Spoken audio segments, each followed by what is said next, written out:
Keenan, welcome to the Expert Circle podcast, coming at us from the mean streets of Lafayette. Did I say it right? Lafayette, that's how you say Lafayette, it. Lafayette, Tennessee. So yeah, pre-production here. You were setting me straight there. It's not Lafayette, so there we go.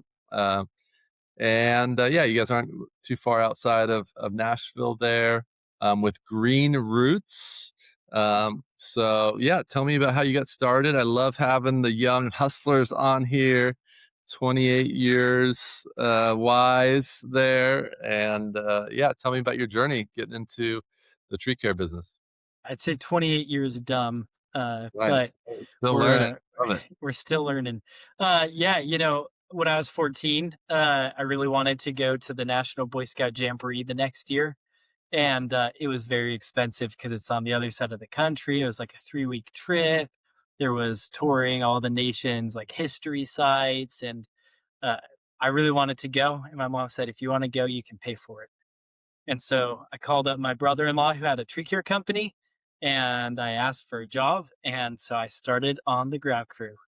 Well, so And wait, how was that your first call you made? You just like that was the only business person you knew, or what was the deal? yeah, okay. Well, so the summer before that, I had worked for a guy I went to church with that was a general contractor. Like as a 13-year-old doing like construction job site, like Yeah. sweeping after hours. And before that I was mucking stalls. So, as far as things went, like I didn't like the dusty construction job site, and he would like I'd get dropped off at his shop in the morning. He'd drive me and drop me off at like the job sites where it needed cleaned up, and be like, "Good luck," and would check in on me twice a day. And like God bless that man because he had some trust in a 13-year-old, and it Yeah. was hard work. It sucked, and then like later in the summer, he had me go with his demo crew like once, and I swung, the sledgehammers, and Nice. but not fun job. And I was like, I'm not doing that again. And so then I'm like, okay, well, who will hire me as a 14-year-old? And brother-in-law is the guy who came to me. Yep, yep. Nice. He's some slave labor. Yep. Yeah. And yeah, and it was good. I've got fond memories as a teenager of, we lived in Arizona. So going out and cleaning up trees in people's backyards where I went to school with the kids who were swimming in the pool. And I'm over there hauling branches.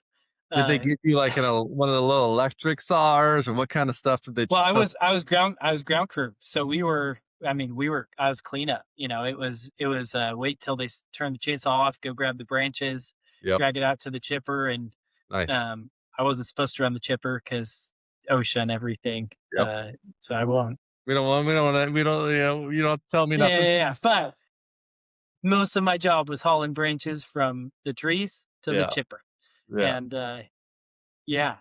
And so it was fine. I made money. The next summer I went on the trip. I came back and I decided I wanted some more. So I went and worked for him again.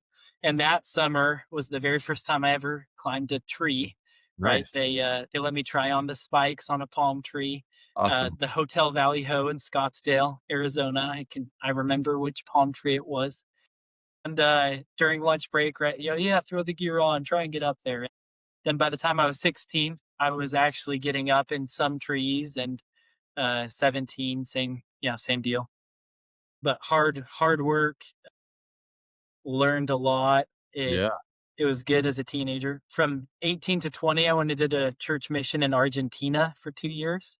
Learned Spanish, which has been a really big blessing the last 10 years of my life. And came back, worked for brother-in-law again after I got home from Argentina, speaking Spanish, and that's because he would pay me more than anyone else. Yeah. So And you're Church of Latter-day Saints, Mormon? yeah, Church of Jesus Christ of Latter-day Saints. Yeah, Nice. So you got some door-to-door sales skills too that you're ready oh, to. yeah, hustle. I was Yep. trying to hire some Mormons for I put a ad in like the Provo paper for some, sales guys for our marketing agency. Cause yeah, my best friend growing up was Mormon, and yeah, great people. And then you guys exercise that muscle, getting out there, knocking on doors, which is great. So I just interviewed a guy that younger than you. You're the old man here on the I podcast. know. He's 24, crushing like the TikTok game. Yeah. He's got like million views on some of his videos. So he does these like cool time lapse videos of stump grinding. Um, and so he would rent the stump grinder on Friday night or Friday, and then get to keep it because the store was closed on the weekends for the whole weekend, and just go door to door and knock in and like crushing it. So anyway, Cheat code, man. I did that. So I did that in college. yeah, Got back, was working for my brother-in-law, met my future, well, reconnected with my future wife. She was going to college, and I figured, if we're going to be serious, I might as well, follow you to college. So yeah, applied, took the ACT because I didn't take it as a teenager. Uh, After living in Argentina for 2 years, not speaking much English, that was an experience. But went to college, studied business management, and my first semester there, we lived in this apartment, and believe this or not, it was 2018, and our rent was $480 a month. And this old guy, 90s, owned the building, and he just always needed something done. And so I did handyman work for him, but he had trees that needed pruning, and I went and pruned them. And my wife's like, "Well, maybe you should just do tree work while we're in college, and pay for stuff." And I was like, "Sure." So that's when Green Roots version 1, the inception yes, happened, right? yes. And Origin story. origin story. And my wife suggested the name, so good. And then the next year, I met a guy in Idaho Falls, young guy like me. His name's Lane Anderson. Love the guy like a brother. And we went into business together. And Blue Dog Tree Service was our tree service in Idaho Falls. And it was a business partnership of two young kids in their 20s. And Nice. I was in college and he was not. And you know how it goes. We had a lot of fun. We had a lot of fights, and we ended Now, up, figuring it out. yeah, we figured it out. We ended up shaking hands after a couple years, decided to be best friends instead of Yep, business partners. Great decision. We've yep. actually worked together since then. We both moved, east after that. And anyway, that's how I paid for college. We didn't have the struggling, broke college student life. Amazing. Yeah, Probably more stake than most college kids think about. yeah. So yeah, For you. and it was good. Yep. Um, in college, I learned a lot of hard lessons too. So after we shook hands and parted ways, I kind of went back to doing my own thing. I took What did you on study in college, by the way? business management minor in horticulture. Cool. Yeah. Very applicable. Yeah, and I took a land clearing job. It wasn't really land clearing; it was more like forestry mulching. This lady had these woods; they were overgrown. She wanted some paths cleared. I gave her a scope of work and a price. She said, "Sounds good." I rented a backhoe. Went out there with a buddy of mine and lost so much money, man. And the big thing is that there was scope creep, right? So like we'd hit a project milestone and she'd say, "Well, I thought that this included this." And I'm like, "Okay." And I tried to make her happy. And, you Yeah. know, You're a by the nice end of guy. it, Yeah, yeah, trying to by the end of it, I was upside down on the job, and she still owed me money, and I just stopped going back out there. So, uh, you know, hard lesson to learn. Uh, I still like think about it sometimes because like she never paid me, but also I know she probably would leave me a 1-star review if she ever found out I was in business. So young, dumb 22-year-old kid, right? sure, sure. Um, I graduated college, took a job in Nashville with a landscape design build company as a landscape designer. Um, Quickly got moved into managing some of their key accounts. Really nice houses on the lake. The the people that require a little more of an expert. I'm a certified arborist, and I became a certified arborist before I was in college, and like high touch, high end properties. Then from there, they had an opening managing their spray division, so all of the weed control fertilizer and then their tree and shrub spraying. And I was like, yeah, I'll do that. So I managed that, scaled it up a little bit, and then I kind of got the itch to go out on my own. Yeah. So I took the opportunity, and I've I formed my LLC December 10th, 2024, and quit my job in March of 2025 and uh, went all in. Yeah. And I really quickly became a subcontractor for the company I left because they needed a good tree guy that understood their business and their customers. Nice. Become a subcontractor for a couple other high-end landscape design build companies in town, kind of the trusted guy. I became a board certified master arborist. So there's certified arborists, there's like 30,000 in the world.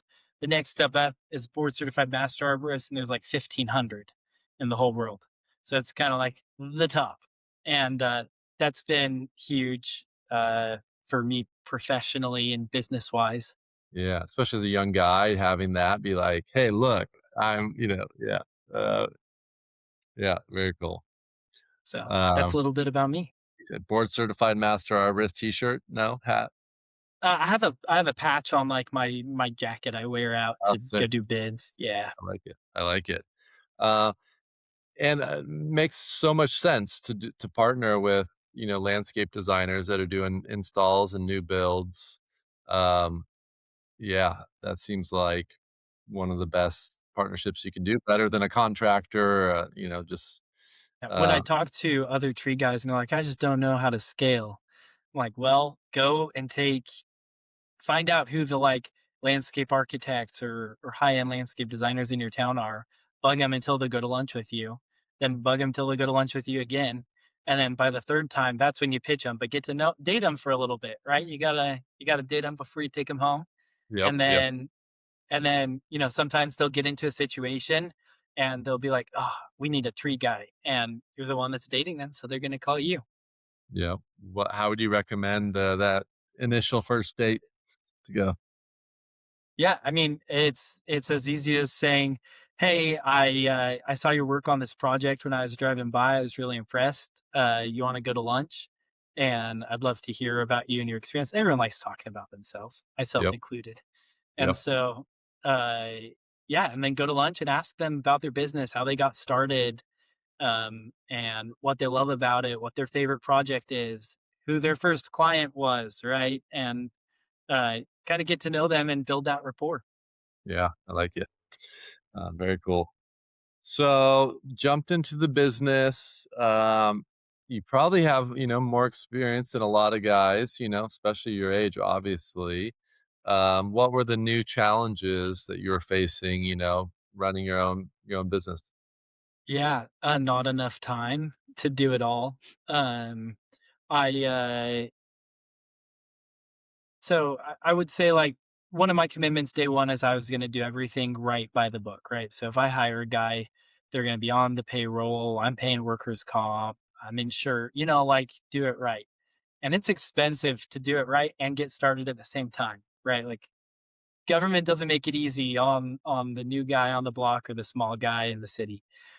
And that was a big challenge managing cash flow. And then like I And knowing how to price, I guess, to make sure you're able to do it Yeah, all right. well, I mean, I'm not worried about pricing. Like that's one thing I am confident in. Coming from a high-end residential design build company where I was managing accounts and designing projects, like I knew where they wanted me to be when I'm going out to bid work for them, and I know what their markup on me is. And so that means that I know if I get a self-generated lead and they're these kinds of clients, this is kind of the band of price sensitivity. So Sure. Yeah, that makes sense. Um, and have you had to deal with any workers' comp payouts or anything like that? no, no, Good. thank goodness. Yeah, thank goodness. Yeah. Um, What type yeah, of guys are you what types of guys are you hiring out there that way? Or have you been able to utilize your Spanish skills, or there's not that many Latinos?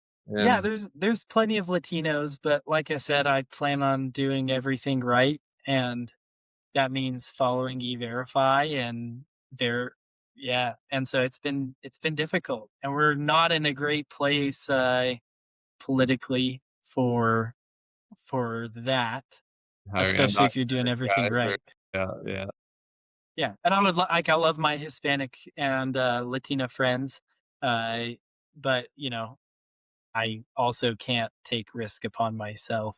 sure.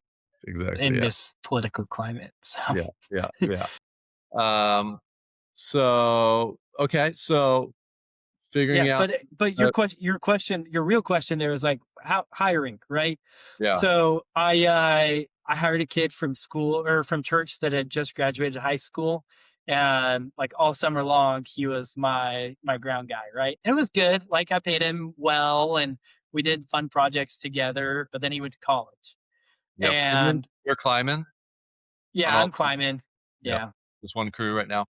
yeah, just one crew. I've got chipper truck, chipper, mini skid steer, and anyway, so I had my helper. He goes off to college, and I'm in a bind, right?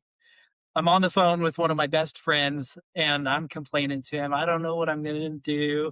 I just sold this job. I don't have ground help. I don't like day labor. And as I'm saying this, my truck dies. Like I'm driving down the road, like the engine stops going. I'm like, oh crap. So I like pull over into the gas station. I pop it open. My battery's been having problems. And so I'm like jiggling with it. And this guy walks up to me. His name's Tim.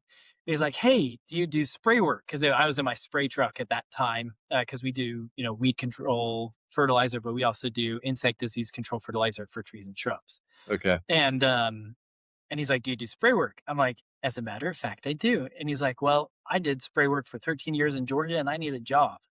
I'm like, you're hired.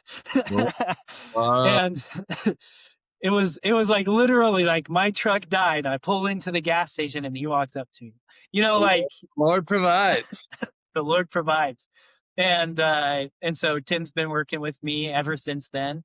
And that would have been early September of late August of last year, right when the college, semester was starting up. And recently hired one of his friends to climb on my crew, and it's been good so far. And then this last weekend, Nashville got kind of a historic weather event where we had an ice storm where freezing rain came down, hit trees, flash froze into ice. Water weighs 8 pounds a gallon, weighs down branches. I mean, it looks like a tornado went through some of the areas in Nashville right now. And so, as a guy with an established Google business profile, Facebook page, customers and contractor relationships with landscape contractors. I mean, starting Sunday night, I was getting calls, and I've been able to subcontract out, work with other people. Brought a crew up from Alabama, and I told you earlier, but this week I've done like a quarter of the revenue that I did in the entire year of last year. Woo! I mean, I don't get to keep as much of it because it's subcontracted, but I mean, it's been a good week for business, a terrible week for people. I mean, there's Yep, parts of Nashville that still don't have electric service. yep. So yeah, Sure, all these people too, like, you're expanding your customer base, you're taking care of these people, and they appreciate that, I'm sure. And, so that yeah, your customer base is probably expanded by a good amount too. yeah, and I'll tell you what, like those good relationships with landscape maintenance companies, those have given me the lead flow and work. This ice storm, like I wouldn't have had the volume of work that I otherwise would have had. And a big part of that is, if you have a problem in your yard, you don't think, even if it's with your tree, most people don't have a tree guy. They've got their landscape company that mows, and in people's minds, they're synonymous. Like outside my house, this company takes care of it. Right. And so if I can be the tree guy for those companies, they're the ones getting the calls. Yep. And So how yeah, do you think about that? I mean, that's always something that comes up that I'm super interested in.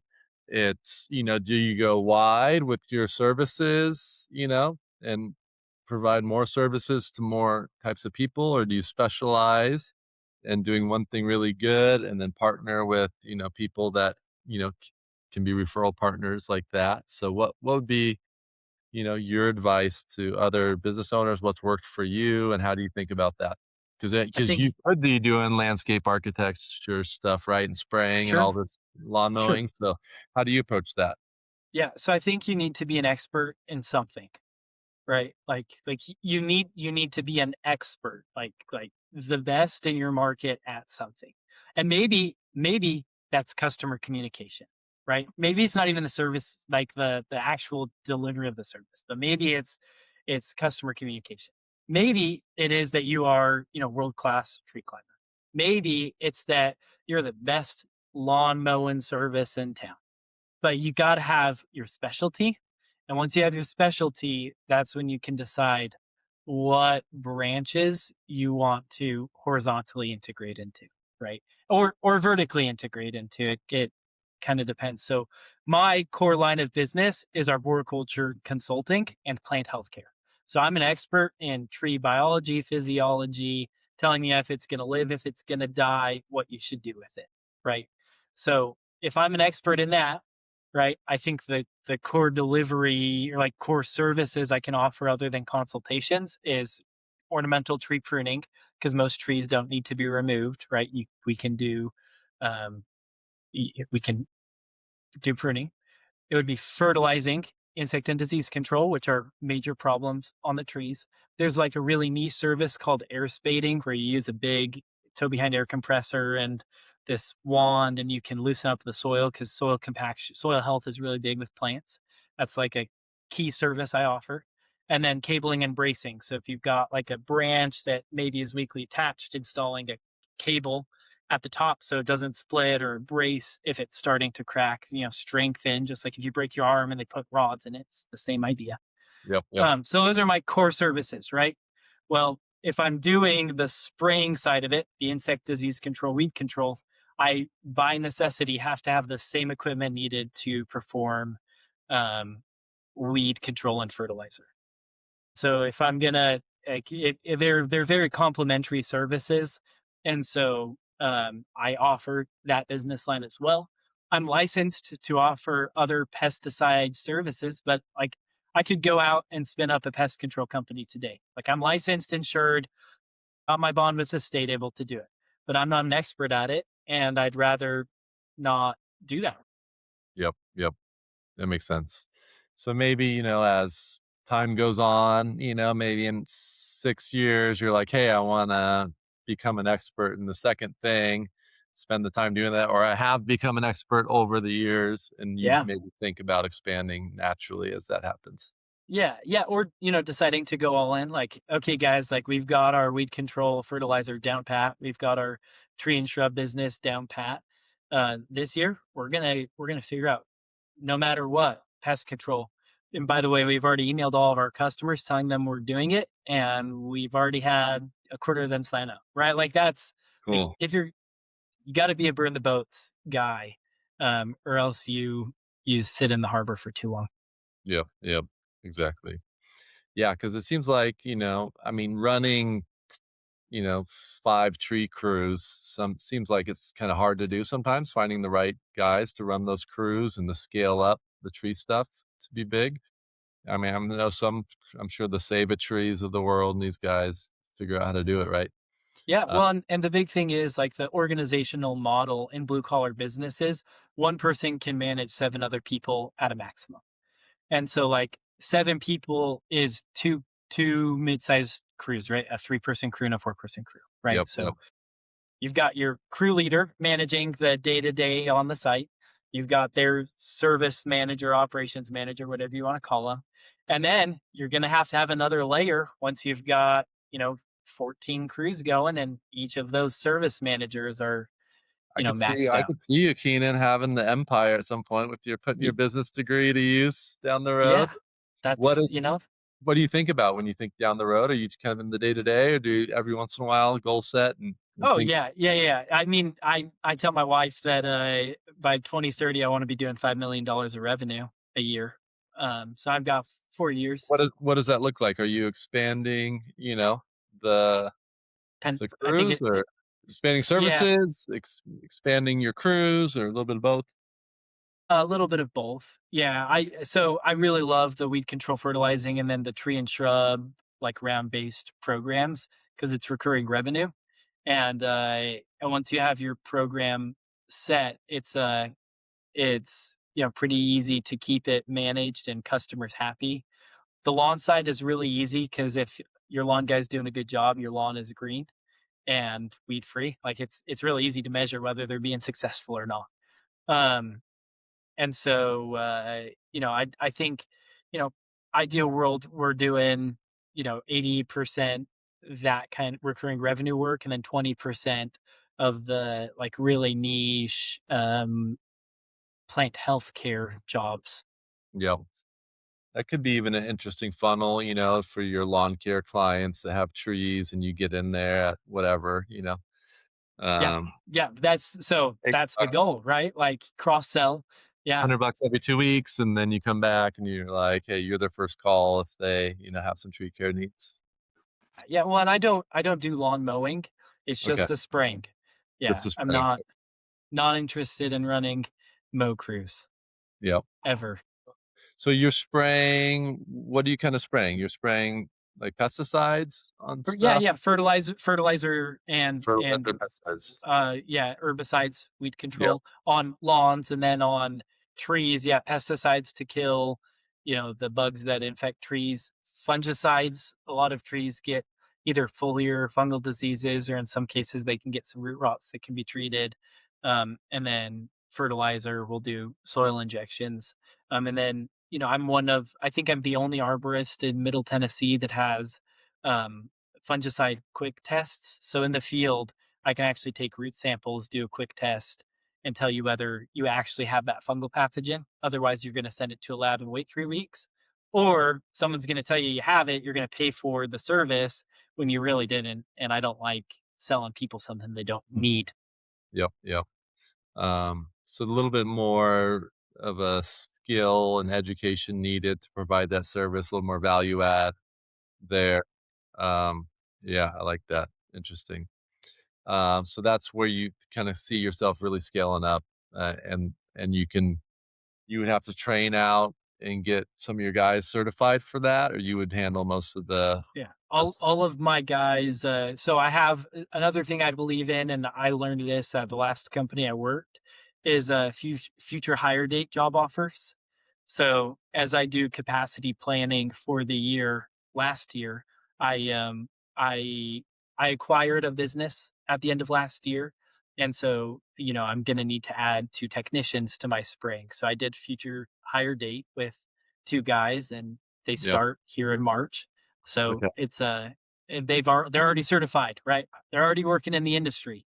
And yeah. interesting, very cool. Um, and then tell me a little bit about, like, customer acquisition. So it's referral business from past clients, from the landscape designers, word of mouth stuff, or have you done any other kind of marketing, effort? Yeah. Yeah, it's a lot of word of mouth. Um, I'm a subcontractor on a lot of jobs, right, for my landscape design build companies, which I'm not opposed to. And then, I've ran meta ads. I'm no expert. I Any ROI on those? Any success or no? It's hard to tell. well, we'll see. Yeah, Yeah. Well, this is the year where I think I'm gonna dial in marketing. I think last year was year one, right? So we tried a lot, we failed a lot, we spent money, and this year we're gonna try a lot and spend probably more money, but hopefully we're making some off of it. But yeah, yeah, I'm a big believer in trying whatever you got to try to get more customers. And I know where I want my CAC to be, my customer acquisition cost, especially on the weed control fertilizer and the tree and shrub side, where like it makes sense to pay this much per client because their lifetime values, you know, 4 years, 5 years of services. yeah, yeah. Interesting. Very cool. Um, nice. I mean, it's cool to hear, you know, where you're at. I think, your work ethic is something that, is unique. Did you just have that in you at a young age? You had that work ethic? Did you learn from your parents or where'd you get that from? Yeah, I don't think there was an ever. I don't think there was an I don't think there was ever an option to not work hard in my family. Okay. Nice. Yeah. Yeah. So, Yeah, if you want it, you can go out and work for it. That was the lesson and the messaging that I got growing up. And I so, mean, truly a gift, to get that from your parents. I think, if you didn't inherit that from your folks, it's hard to, beat that into yourself, as an adult. And I think, I try to think of all the lessons here, for anybody that's watching. I think the lesson is teach your kids how to work, and like make life hard on them when they're young and teach them how to, instill that work ethic in them. Yeah, all the guys that I talk to that are really successful, they just like are hard workers, have that drive. yeah. Yeah, I think that there are doers and people who think about doing, right? They're like those are like kind of the two groups of people. And you see it a lot in like the small business space, right? Where people are like, "Oh, I'm thinking about starting this business. Is this a good Yep, idea?" When yep, like they've probably put as much thought and effort into starting the business as it would have taken to have just done it, yep, yep, right? yep, yep, And I guess my advice to anyone is like if you are don't post about it in the Facebook group. Like just do it. Just build. And you're probably gonna have some loser jobs. You're gonna learn some hard lessons. But as long as you are going into it with that mindset and yep, understanding that and you yep, move forward with it, yeah, and you just don't stop, you're gonna be okay. Like at the end of the day, what I do isn't life or death. sure, Well, at least for people, maybe for trees. But like, you know, if I fail, I've probably hurt someone's feelings. I've probably lost some money, but I can recover from that, right? Like yep, if the worst case is bankruptcy, right? Like yeah. and You gotta be a little, take some risks to be a business owner and go all in, and you're pushing the chips in. Was there a moment where you had to buy a bunch of equipment and finance that, or how do you approach that? yeah, I am a Facebook marketplace and auction addict. I'll Nice. admit it. And Okay. so What do you get on it marketplace and what do you get in the auctions? yeah. So it would have been October of 2024. I got like tree stuff auction, right? In Utah. My mom lived in Southeast Idaho at the time. I was like, okay, and there was a chipper truck for auction. And it was What kind do of you mean you like, got What do you mean they were advertising this? Where'd you see this ad? well, okay, no, you got to remember, I'm an auction addict. I click on like all those gov deals, so I get served like the Yeah. ads for like equipment auctions. So yeah, I'm their Train the target market. algorithms. Okay. Yeah, Step one. Okay. and so there was this GMC C6500 and it looked to be in pretty good shape. You could tell it was a tree guy truck, but it wasn't as dinged up. The miles on it were it had 106,000 miles on it, and like the seats um weren't in terrible condition. Yep. You can tell with a contractor truck, like when the seat's in bad condition, the truck don't even think about Yeah. putting an offer out. You're gonna waste your money. Just take it from me. And I was like, okay. And it was like, yeah, $300 when I saw it. And I was Whoa. like, okay. And I think there was 3 weeks left on the auction. It's like every day I check and it wasn't budging. It was like 300, 300, 300, 300. Well, the auction ended like the week of Thanksgiving. And I was like, I think I'm gonna go for it. And so I put in like a $600 bid and like nothing. Day of the auction. Is this There your was like, first bidding thing, or you had some experience bidding? yeah, I've had some experience Okay, okay. doing this kind of stuff. You don't wanna bid too early, right? You wanna go in, like, later? Is Yeah, that it? yeah. Everyone that bits the stuff up too early, like you're just driving the price up for everyone else.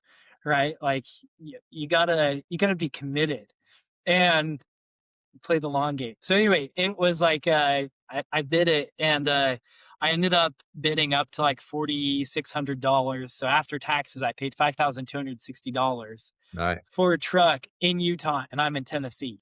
And I've never seen it. There is no confirmation that it started. I was like, I took a gamble, but I was like, like it's a $5,200 gamble. Like, I swiped the credit card. Like, if it doesn't pay off, I'll wait till my commission and bonus check in the spring and we'll keep going, right? Like, Yeah, Sorry, dear. yeah. So my mom and stepdad were driving down for Christmas, and I had a month to pick up the truck. And my stepdad's a commercial truck driver. Okay, And cool. so they drove down from Idaho to the lot, and he got in, like, he went, I had him go buy a battery and all the liquids beforehand. And so he bought a battery, stuck it in, got all the liquids, and turned it on and turned over. Like, first first good.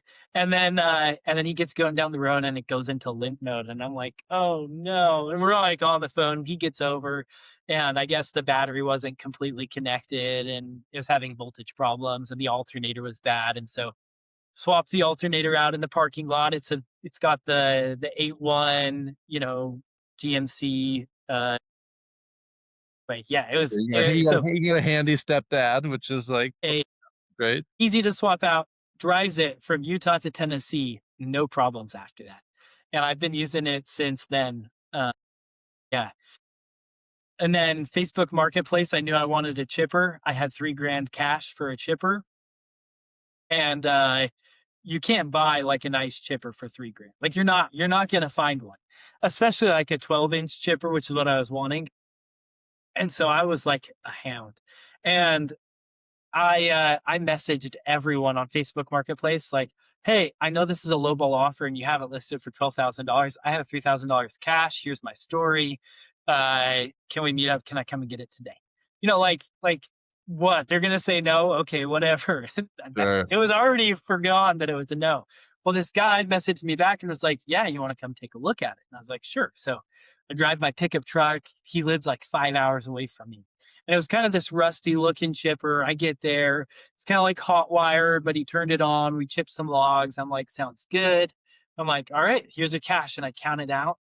And he's like, where's the rest of the money? I'm like, well, what are you talking about?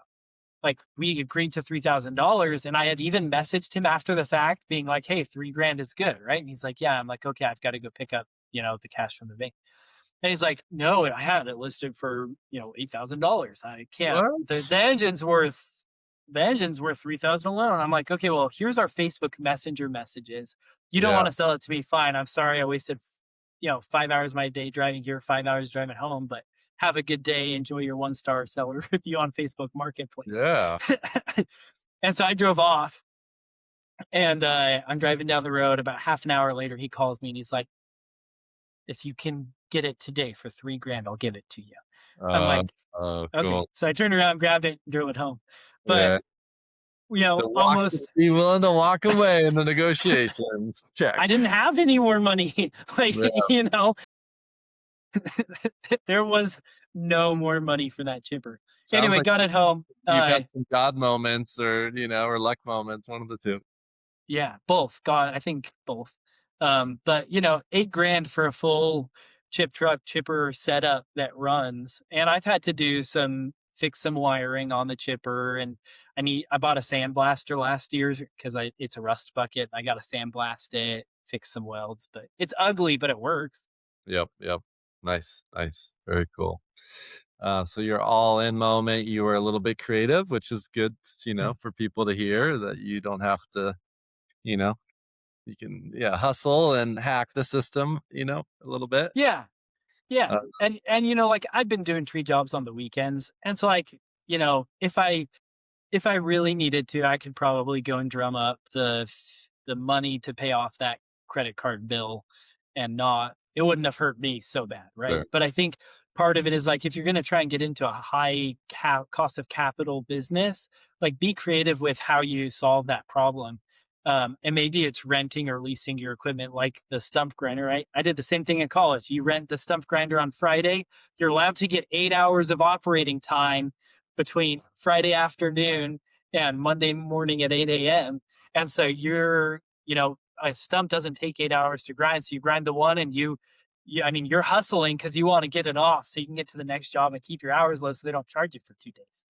And Yeah. yeah, So those machines have like a counter that yeah, says they've how got an long they hour run. hour gauge. Oh, Yeah, yeah, interesting. I didn't know that. yeah. Interesting.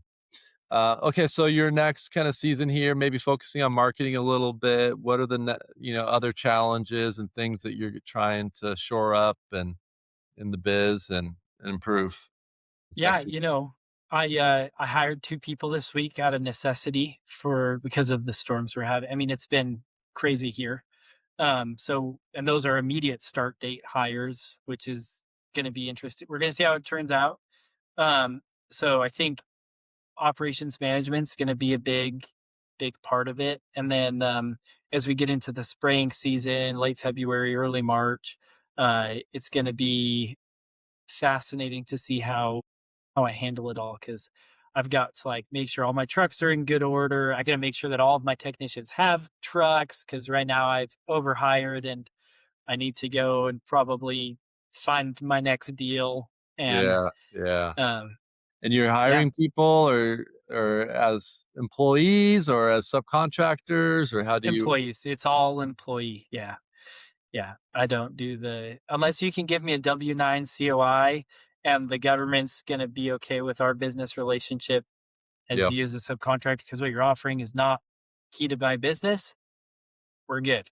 But What is so to be a subcontractor, they have to have all their own equipment, I know. What yep. else do they have to have for that to work? Yeah, so the way the law looks at it, right? So one, you need to it's a lot easier if they have their own LLC formed, right? Like if you're giving it to a sole proprietor operating in their own name, you're going to get way more eyes on that business relationship, especially if the work is consistent and exclusive.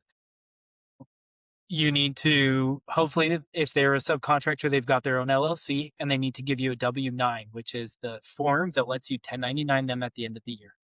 They need to provide you with a certificate of insurance, COI, showing that they've got general liability insurance.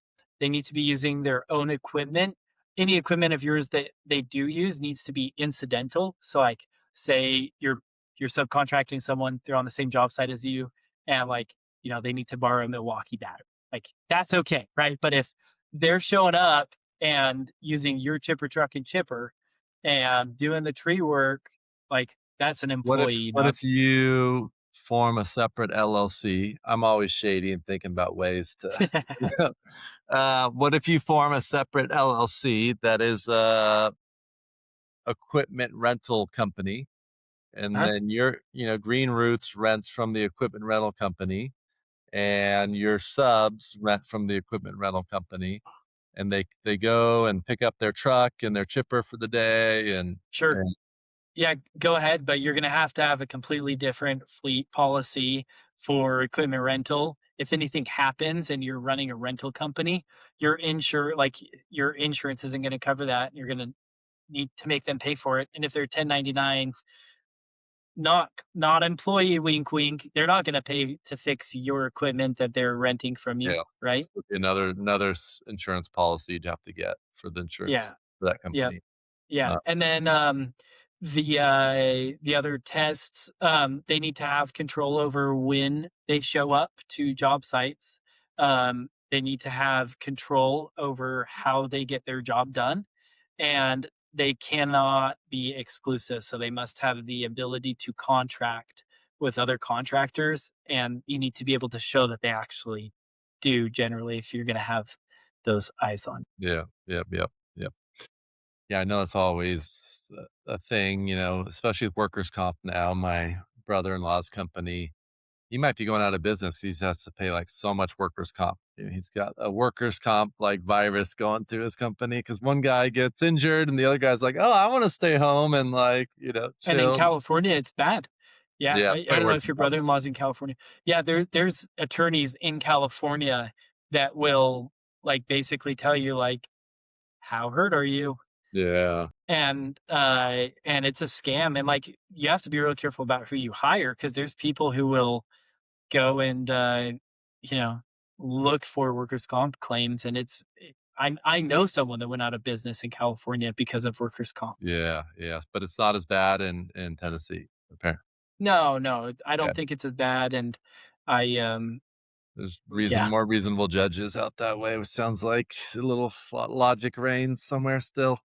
Um, Cool. So, and what does that look like for you? How are you going to build out your operations, procedures to make that scalable? And is that a handbook you're working on, or is that what are you yeah. doing, or just a I've got an training? employee handbook. I got the landscape industry CRM Aspire. Um, I I work with I work probably 80 hours a week. 20 of those hours I work as a consultant for Muri Consulting, and so I help other landscape companies like scale and um They're using Aspire as well, so the yeah, same yeah, they're CRM. using Aspire, and then we do like fractional system admin work. So we help them build out their system, get it all set up, and I'm like a top 1% user of Aspire, and so it kind of made sense to use for my own business. So you're doing design for this company and helping with back end stuff. What do you do for them as a consultant? No, no. So as a consultant, like I'm working for the consulting agency, and we consult like 12 different landscape companies throughout the Nice. country, specifically on software implementation and then business and operations management. Cool. And what is and so the business and operations management, tell me a little bit more about that. It's interesting to me. Yeah, yeah. Big part of that is like how to price and how to look at your labor burden, right? So you're paying a guy $28 an hour. You know, you've got your 17.5% FICA taxes. You've got uh, all of your other burdens that go on top of that, right? That's your cost to employ the person. If you're selling his labor at a lower rate than what it costs you to employ him, you're going to lose money on every job that he's on. And so helping, going through people's finances and helping them with that, and then setting up the software so that when they estimate, I'm a big believer. There's a professor at BYU in Provo, Dr. Phil Allen, and he said that there's a truth to every landscape. And so what that means is like if you are doing landscape maintenance and you're mowing, trimming, edging, blowing, like if you've got a 52-inch mower, I know at max speed with your turning around and not tearing up the yard, you can mow an acre an hour, 160 square feet, right? With a 20-inch mower, I think it's something like 20,000 square feet. Uh, and so helping landscape companies like build out the system so that they can measure instead of guesstimate and do the finger in the wind. Because the more you can measure and get to the truth of the property, the more likely you are to be profitable on your jobs. So is that training or is that software which helps them, Yeah, estimate the costs of both, or all both? of the above. Yeah. Yep. So client meetings in the mornings, setting it up so that, uh, sometimes if they've been on the software for a while and they're just looking to level up, they'll have historic data. So we can go and map their properties, look at what those square footages are, look at what their actuals are, and kind of figure out where they're falling. Because it seems like some people move slower and some people move faster, and depends on the company, the culture, and where you are in the country. Yep. Okay, so if any, landscape companies that want help with that wanna reach out to you, what's their best way to connect with you for that? Calendly.com/Keenan Baird Consultant. Keenan, Keenan, Baird consultant? Okay, okay. Yeah, very cool. Yeah, I think that's something that's, definitely worthwhile, and, yeah, if we have any we got a couple landscaping clients, I'll let them know Yeah. and Yeah, set the takeoff based, I'm a big believer in the takeoff based estimating, right? It's like if you've got a map, you can measure everything and then you take off your pricing from that, right? Like takeoff based measuring. And I mean it's life changing for some of these guys Yeah. where I mean we've got clients who were uh you know they do construction work, they do landscape maintenance work. They thought they were making really good money in both sides. You really start pulling it out and they're losing money on one side or the other. A lot of companies lose money on the construction side, make money on the maintenance side, um, or vice versa, and they don't realize it just because they're not getting in those nitty gritties. So do you work with an accountant to go back and look at their, Hmm. all their Yeah. jobs and kinda do Yep. analysis there? Yeah. Yeah. Yeah. And if they're using a job costing software like Jobber or um, Single Ops or whatever they're using, yeah, or if they're using Aspire, even better. We love Aspire. Yeah, yeah. What does Aspire do? What do you like about Aspire? Yeah, Aspire is like, it's the be all end all of job costing for the green industry. in my opinion, I've used as a consultant and as an employee most of the big name softwares. But the nice thing about it is when it's set up properly, you can manage all of the everything above your gross profit can be managed within Aspire, right? So like your day-to-day scheduling, your well, you know, putting together your proposals. You can build out items and kits and in very detailed ways to be able to say, like we mow 43,000 square feet an hour. You can just type in that number of how many square feet that property has. It gives you the hours. You can hit send on the proposal and it goes out, right? Like if you have it set up right, you can get out $100,000 proposals in 20 minutes. Maybe you should spend a little bit of time double checking all your numbers on those, but the whole goal of it is that you can, you know, shorten that speed to lead, close jobs faster at a higher margin, and then manage your customer communication and your crews in the field. Yep. Very cool. Love it. Really nice. And I think with like AI, you'll be able to like build a software like that in like 2 seconds in a couple years Yeah, too. but then you have to maintain it yourself. Yeah, yeah, Yeah, exactly. I was part of two SaaS startups. Yep. Yeah, Okay, interesting. Yeah, yeah. So one of them was called Riego Tech, and we really wanted to kind of change the game for irrigation professionals because there's not a great software that was like irrigation professional friendly and specific. They're kind of halfway between plumbers and landscapers, and they've got a lot of the plumber needs as far as like when you're on site, how you manage the inventory in your truck and yeah, all of that. And anyway, we also wanted them to be able to do irrigation audits. So your irrigation system puts out a certain amount of water every minute when it's running, in each zone. And depending on how your sprinklers are set up and adjusted, it affects how coverage is, which affects how green your lawn is and how healthy it is.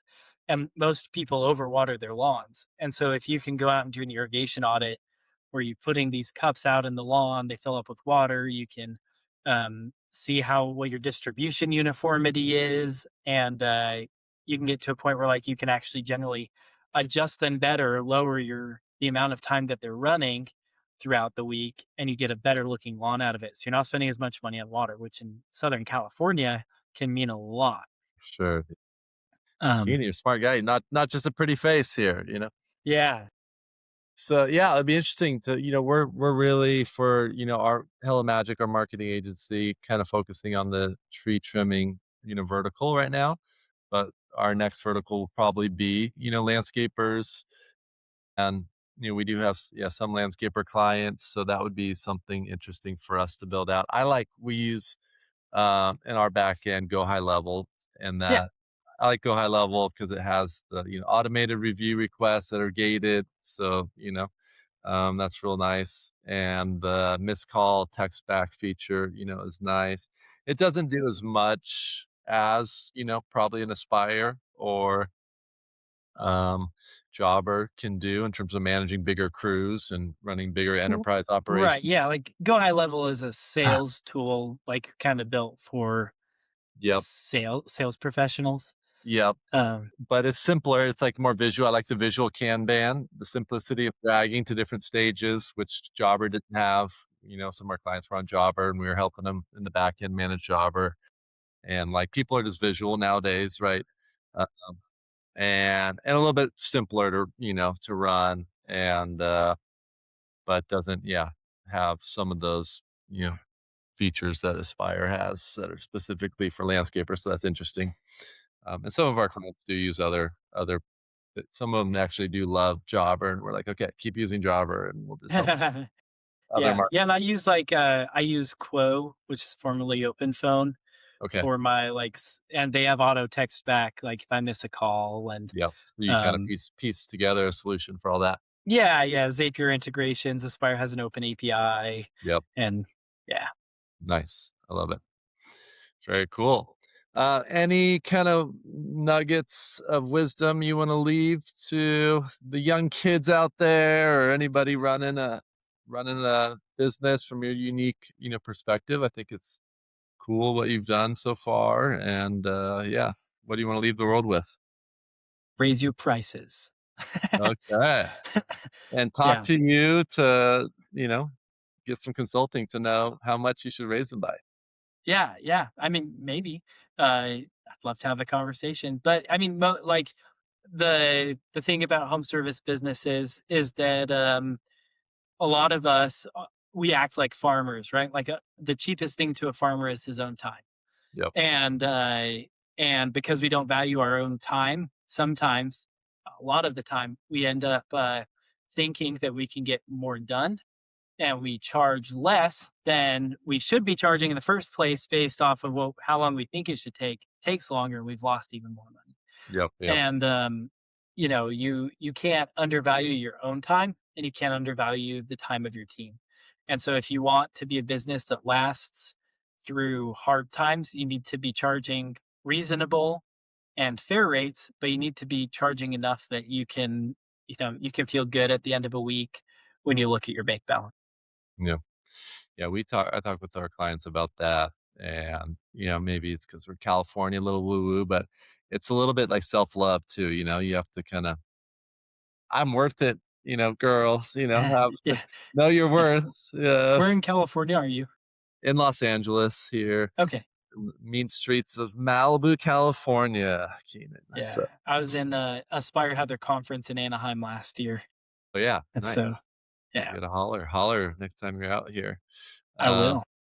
and so, yeah, that's definitely something, I think having a servant mindset's good, um, but making sure that you're, yeah, knowing your worth and providing a good service and yeah, win-win. Cool. Appreciate you. Definitely inspired, definitely learned a lot. And congrats again on this week. Hopefully, you know, you continue to help out these guys as they're wrapping that up. Uh, yeah. Appreciate the hustle. You're a smart young man. And I'm 44, so I can say you're a young man. And Hey, you're yeah, still young yourself. hey, you're not trying. But, yeah, great connecting with you. Let's stay in touch. We might be putting together and having conversations like this with you, really makes me excited about, um, throwing together a tree trim mastermind here in the near future because we got, a lot of previous guests that, have a lot to share, and it would be cool to provide that forum to, maybe someone's, "Hey, I need a new truck. What do you guys recommend?" And you're like, "Go to this auction site," and they're like, "Awesome, thanks." Yeah. So, I'm thinking through that. What does that look like? Is that maybe like a quarterly Zoom, or is that maybe just a group chat somewhere, on Discord or Can I yeah, can I share one more nugget that I think about a lot and I talk with people about a lot, right? So, grew up in the tree care industry, moved to the landscape industry back in the tree care industry, right? And to a lot of people, they think it's all the same industry, but it's not, right? And tree guys make fun of landscapers day in and day out, right? Like that's just they think that they're the bee's knees, God's gift to mankind. Um, what I've seen in the land, and I'd say for a long time, landscapers deserved the reputation they got. In the last 10 years, the landscape industry has rapidly professionalized to the point that private equity has moved into it in a way that not even the tree care industry sees, right? Um, and that's for a reason. And it's because there's money in landscape maintenance. And when you are professional, there's even more money at higher margins. And I think that the tree care industry is ripe for the similar level of professionalization where the average guys running these small companies with 1 to 2 crews, like, if they would just be willing to, like, actually hop on a mastermind call and, like, really kinda dig into being a professional, where are you at, and being honest and open with other, tree care guys and talking about it, um, it would do so much because right now in the tree care industry, and I have this conversation today with someone where like they see like there's the cowboy climbers and the guys out working out in the field, and then you've got your parking lot or office arborists who know a lot about trees but don't know anything about doing the work. And really, you need both sides to be on the same team and have the same level of professionalization where they're leveling everyone up. And that's the only way the tree care industry is going to continue to grow, instead of these landscape industry companies that are being bought out from private equity looking over their shoulder at us, deciding that they can do it better because they can, and that they already have the capital, the clients, and the lead flow to service the big accounts. Yep, yep, that makes sense. So Well, let's maybe have you be a guest speaker, expert, on one of the, um, mastermind calls, and you can talk a little bit about pricing, about some of the stuff that you're seeing in the industry, and then we can open it up and, have a interesting group chat, see what people are, dealing with, and if we can create a cool group chat that's not too annoying, with people posting meme videos and stuff. I think good that'd be. luck with tree guys, man. I We're a know. tough Yeah, bunch. yeah, yeah. Awesome, Keenan. You're cool. Appreciate you. Yeah, enjoy the weekend. Don't work too hard here. Yeah, take a Sunday off and Yeah, recharge. well, Yeah, so we're going out tomorrow to do charity work and cut up trees for people that can't afford it. So good for you. yeah, Good for you. Okay, if you need work in the Lafayette. Lafayette. Yep. Well, I got it. Okay, in the Lafayette area, Keenan. Yeah, you're awesome. You're the guy. Check out Green Roots. You guys are active on Facebook, greenrootstree.com as well. Uh, Instagram, both. Where are you guys most active? Uh, X, Twitter. X. I like it. Yeah, Okay, very yeah. cool. Real plant bra. BRAH. Yeah, yeah. BRAH. Yeah, like Okay. bra. Yeah, I like it. Very California. Yeah. Yeah. Cool, Keenan. Yep. Have a great evening. Thanks. Appreciate you.